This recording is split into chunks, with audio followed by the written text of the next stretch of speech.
Hello everyone. In today's video, I'll show you how to charge Polestar 2 at a charging station. Let's get right into it. The charging input socket is located on the left side of the car. 1. Open the car's charging hatch and remove the charging plug's protective cover. 2. Push the charging cable plug all the way into the car's input socket. It should automatically lock into place after a few seconds. 3. Follow the instructions in the charging station's interface to authorize the charge.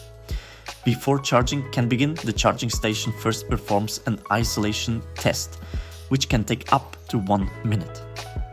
4. Once charging has started, the LED indicator in the charging input socket will flash green. The instrument panel and the center display show the remaining estimated charging time, or if charging is not working as intended. 5. To stop charging, press the button by the charging input socket.